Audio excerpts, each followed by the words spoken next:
Maka Imam Malik rahimahullahu ta'ala berfatwa, kalau ada yang ngaku-ngaku cucu Nabi, ngaku-ngaku ahlul bait Nabi, ngaku-ngaku dzurriyyat Nabi, diberi hukuman 3 hukumannya.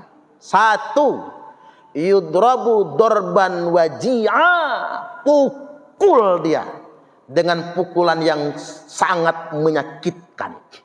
Yudrabu dorban waji'a, pukul dia dengan pukulan yang sangat menyakitkan. 1. Yang kedua, wa yusahhar bihi, viralkan. Makanya kalau ada yang ngaku-ngaku cucu Nabi, viralkan, sebarkan kemana-mana. Ini cucu palsu, harus diviralkan. Itu bukan gibah, bukan. Ulama sepakat kalau ada yang ngaku-ngaku cucu Nabi, viralkan, sebarkan kemana-mana. Upload di berbagai macam portal media, YouTube, TikTok, Facebook, Twitter, Instagram, sebarkan mana-mana agar umat gak tertipu. Ini hukum agama, bukan bikinan saya. Wa yusahhar bihi, viralkan, sebarkan, beritakan di mana-mana. Dorong televisi-televisi untuk memberitakan, karena nggak boleh ngaku-ngaku cucu Nabi.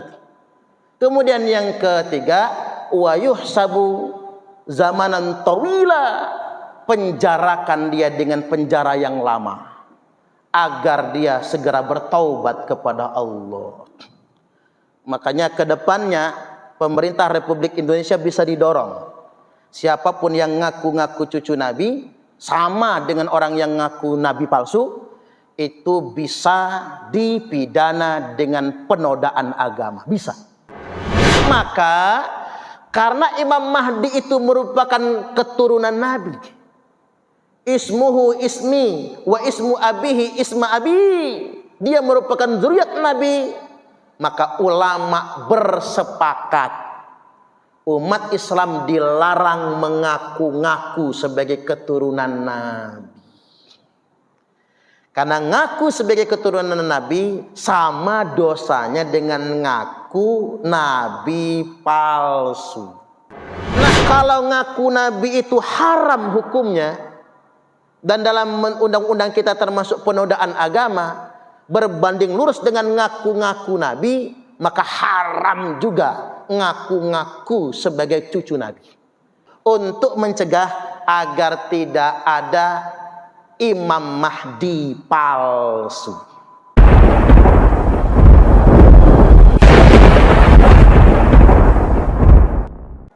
Akan tiba suatu masa di mana korupsi nggak ada lagi nanti. Rakyat sejahtera semua. Kapan itu? Ketika Al-Mahdi sudah memimpin umat. Nggak ada lagi korupsi. Nah, kita sekarang membaca hadis-hadis tentang Al-Mahdi. Jadi maksud saya begini, kalau sekarang ini pemimpin kita belum sempurna, maklum, manusia biasa. Ya jangan-jangan kalau saya jadi gubernur juga begitu, mungkin lebih parah ya. Kalau jadi presiden mungkin lebih parah. Saya tuh tidak mau stereotip hanya kepada orang lain. Jangan-jangan saya juga lebih parah maksud saya. Karena Suparman cuma manusia biasa. Tapi ini tidak menyurutkan kewajiban kita untuk saling menasehati, untuk saling mengingatkan, saling menegur agar peduli dengan rakyat. Jangan hanya pada ambisi pribadi dan keluarga saja. Baik. Nah, akan ada suatu masa di mana korupsi itu tidak ada. Masyarakat akan sejahtera semua. Ya, kita wajib memahami, tapi tidak boleh memastikan sebentar lagi. Yakni beberapa hadis yang saya bacakan pada kesempatan kali ini. Yang pertama, yakhruju fi akhir ummatil mahdi, akan keluar di akhir masa umatku, kata Nabi, Al-Mahdi. Kita nyebutnya Imam Mahdi. Yusqihillahul ghaith, di masa itu Allah menurunkan hujan yang barokah. Wa tukhrijul ardu nabataha, bumi akan menumbuhkan pohon-pohonnya. Maksudnya semua pohon-pohon yang berkah, yang manfaat untuk kesejahteraan hidup umat manusia. Selanjutnya wa yu'til mala sihaha. Harta kekayaan di muka bumi ini akan dibagi secara merata. Kalau bahasa sila kelima apa? Keadilan sosial bagi seluruh rakyat Indonesia. Nanti akan hadir di akhir masa umatku Imam Mahdi, kata Nabi, di mana ditandai dengan zaman yang berkah, subur, hijau ranau, ijo royo-royo, gemah ripah roh jinawi. Allah turunkan hujan yang berkah yang tidak akan jadi bencana. Allah tumbuhkan tanaman-tanaman dan pohon-pohon dari muka bumi ini. Kemudian terjadi pemerataan kekayaan untuk umat manusia. Selanjutnya watak surul masiyah. Banyak sekali hewan-hewan. Kebutuhan kita akan daging terpenuhi. Wa ta'zumul ummah. Umat manusia derajatnya akan diagungkan oleh Allah Subhanahu wa taala. Ya'isu sab'an aw thamaniyan. Imam Mahdi akan memimpin umat, memimpin dunia internasional 7 atau 8. Apa yang dimaksud dengan 7 atau 8? Di sini dikatakan 7 atau 8 musim haji. Kalau dalam bahasa kitanya 7 atau 8 tahun. Ini hadis pertama. Hadis yang kedua. Ubasyirukum bil mahdi. Aku hendak mengabarkan kabar gembira untuk kalian semua bil mahdi, tentang sosok Imam Mahdi. Yub'atsu 'ala ikhtilafin minad nas. Imam Mahdi itu akan diutus ketika sudah banyak sekali perselisihan di antara umat manusia. Zaman sekarang ini banyak perselisihan enggak? Banyak ya. Kalau Indonesia ini perselisihan politik, madhab, pandangan, aliran. Kalau Timur Tengah itu perselisihan sampai perang saudara. Dia akan keluar, dia akan diutus di tengah-tengah perselisihan di antara umat manusia. Ketika semua bangsa-bangsa di dunia internasional ini berselisih atau terjadi perang saudara, maka dia akan diutus. Wazalazil, dan terjadi goncangan di mana-mana. Sebagian ulama mendefinisikan wazalazil ini adalah perang saudara. Bangsa-bangsa, negara-negara di muka bumi ini akan perang saudara. Saat itulah kemudian Imam Mahdi diutus. Fayamla'ul arda qistan wa adlan. Setelah itu Imam Mahdi akan mendamaikan dunia internasional. Dan dia akan menegakkan keadilan dan pemerataan. Dalam bahasa kita adil dan merata. Ya tadi, keadilan sosial bagi seluruh rakyat Indonesia. Kalau dunia internasional, keadilan sosial bagi seluruh umat manusia di dunia internasional. Jadi sehebat itu Imam Mahdi itu. Yang jelas nggak ada korupsi, nggak ada yang maling, nggak ada yang nipu, karena pemerataan. Selanjutnya, yurdi anhu sakinus samai wa sakinul ard. Semua penduduk langit dan penduduk bumi ridho kepada Imam Mahdi. Penduduk langit itu siapa? Malaikat. Penduduk bumi siapa? Manusia dan semua makhluk yang ada itu akan ridho. Saya tanya, ada nggak presiden di dunia ini, Bu, yang semua rakyatnya seneng sama dia? Ada nggak? Nggak ada. Pasti ada yang sebel. Jokowi separuh seneng, separuh sebel. Prabowo separuh seneng, separuh sebel. Nah, nanti Imam Mahdi itu semua penduduk bumi, bukan cuma Indonesia, semua penduduk bumi ridho kepadanya. Bukan cuma penduduk bumi, penduduk langit pun ridho kepadanya. kepada Imam Mahdi tersebut. Selanjutnya yaksimul malasihaha, di mana Imam Mahdi itu akan membagi harta kekayaan alam ini secara merata. Enggak ada orang miskin. Kita kalau punya pemimpin kayak gitu modelnya, sejahtera Indonesia. Ini mah boro-boro pejabat mikirin kekayaan dirinya sendiri. Ketua KPK dipecat gara-gara harta, ketua MK dipecat gara-gara tahta, ketua KPU dipecat gara-gara wanita. Harta, tahta, wanita, lengkap sudah.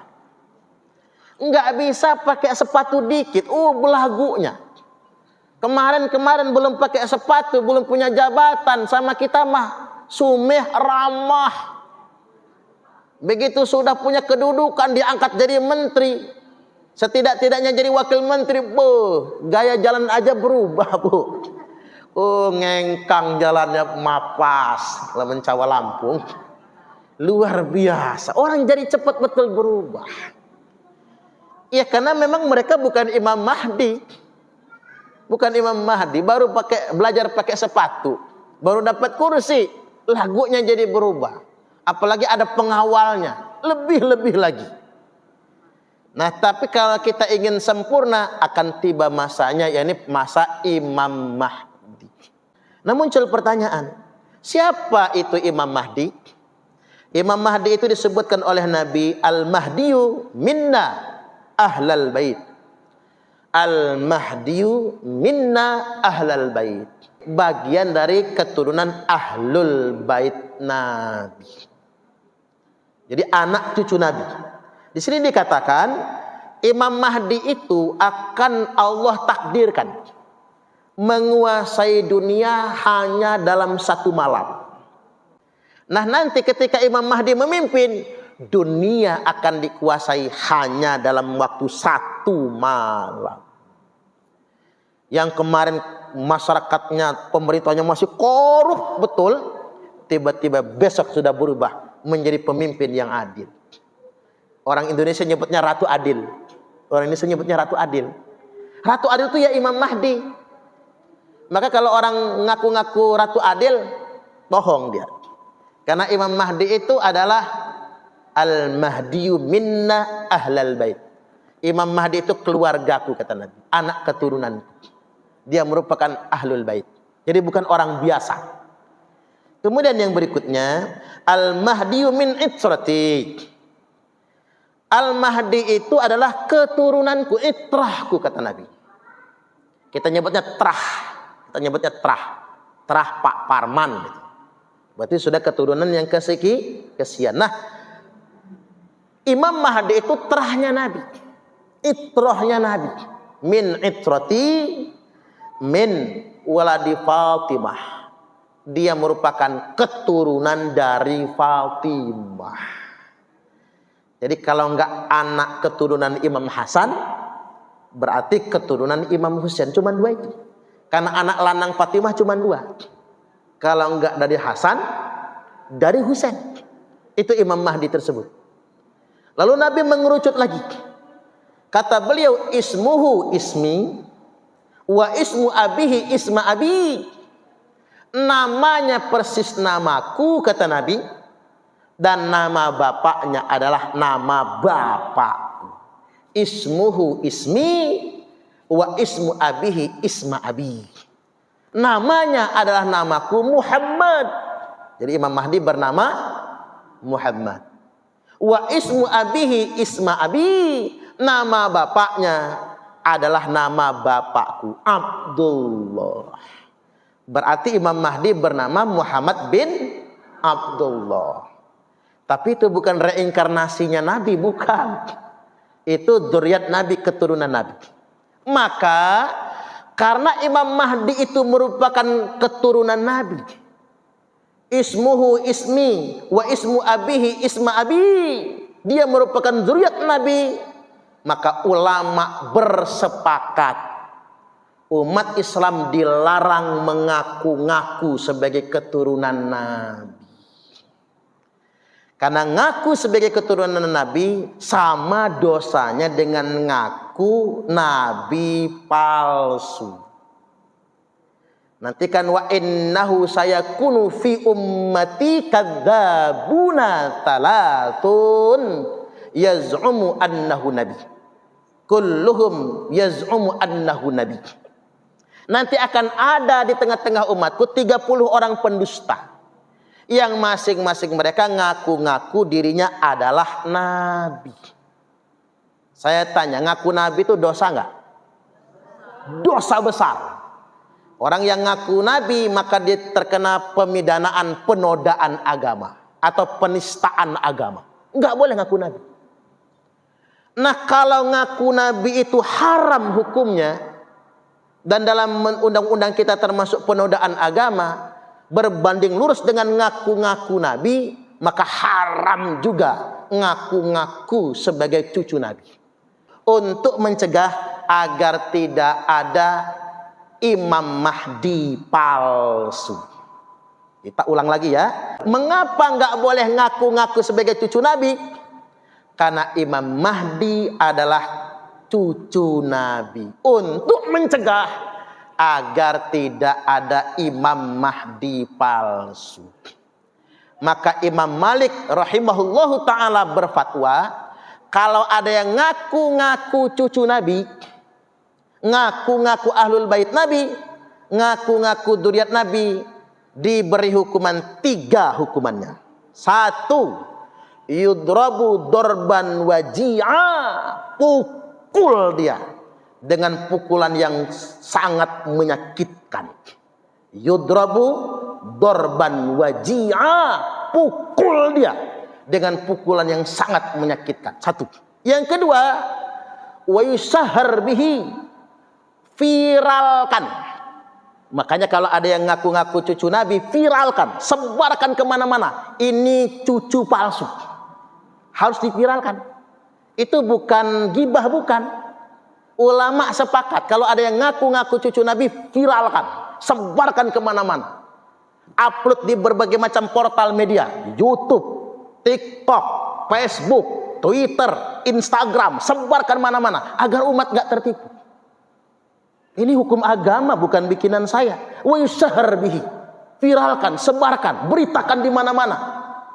Dorong televisi-televisi untuk memberitakan. Karena nggak boleh ngaku-ngaku cucu Nabi. Kemudian yang ketiga, wa yuhsabu zamanan tawila, penjarakan dia dengan penjara yang lama agar dia segera bertaubat kepada Allah.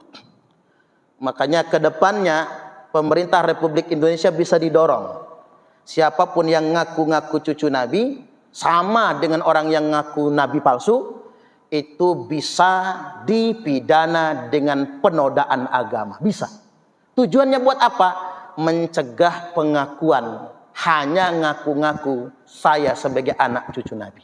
Dan Nabi memang sudah mensinyalir, tsumma fitnatu sarra, kata Nabi, hati-hati, nanti akan ada fitnah namanya fitnah sarra. Di zaman lapang kalian akan dihadapkan dengan fitnah itu. Dakhanuha min tahti qodama rajulin min ahli baiti. Fitnah itu akan keluar dari bawah telapak kaki laki-laki yang ngaku-ngaku anak cucuku, kata Nabi. Ini sudah sabda Nabi. Cuman jarang kita dengar kan? Akan ada orang yang ngaku-ngaku anak cucuku, kata Nabi. Yaz'umu annahu minni. Dia ngaku-ngaku sebagai anak cucuku. Walaysa minni. Padahal dia bukan anak cucuku. Wa innama awliya'iyal muttaqun. Karena sesungguhnya semata-mata wali-waliku hanyalah orang-orang yang bertakwa. Ingat ya Bu, kalau ada yang ngaku cucu Nabi, jangan percaya ya. Jangan percaya sebelum ada bukti yang nyata. Karena ngapa? Menghindari adanya Imam Mahdi palsu. Jangan percaya. Apalagi tadi sekarang ini berbahaya, ajarannya nggak benar. Mengapa saya katakan nggak benar? Ngerampas bini orang, kerjaweknya, malak-malak di pesantren. Sekarang sudah ada umroh tarim, umroh ke tarim sekarang. Di tarim itu ada makam orang yang ngaku cucu Nabi, makam Habib Bu, yang dijadikan tempat tawaf. Makanya mereka nggak mengajarkan lagi di sana, nggak ada lagi yang berangkat haji ke Mekah. Mengapa orang Tarim nggak berangkat haji ke Mekah? Karena kata mereka, Rasulullah datang kepada kami. Kalau naik haji nggak usah lagi ke Mekah, cukup di Tarim aja udah sama dengan naik haji. Sudah ada Raudhah juga di sana. Jadi Rasulullah nongkrong di Raudhah di Tarim itu tiap hari. Jadi ngapain lagi ke Masjid Nabawi? Sampai segitunya sekarang. Makanya hati-hati.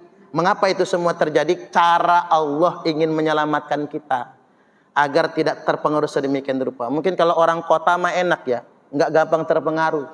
Tapi kalau orang kampung masih awam-awam, gampang betul terpengaruh. Karena dianggapnya kalau orang pakai jubah agama itu, pakai udang-udang gitu, imamah gitu, itu udah pasti soleh aja. Belum tentu, Bu. Gunakan logika ya. Sama akal sehat nurani. Kayaknya nggak masuk akal ini. Jadi harus gunakan logika beragama ini. Karena ngapa? Aliran itu sesat kayak manapun aliran, tetap ada yang mungut. Kami adalah Laskar Sabilillah, pecinta Wali Songo dan para anbiya, pewaris peradaban Islam di Nusantara hingga berkibar bangsa Indonesia.